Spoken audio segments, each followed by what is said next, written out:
ఏ పూజకే పువ్వు రుణమై పూసిందో కాలానికే తెలుసగా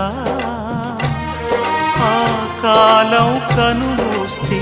కలగా చెరిగేది జీవితం ఒకటేనడా సవటిగా కాకుండా చెల్లిగా నన్ను చూసి తల్లిని చేశావుగా ఈ పారాణి పాదాలు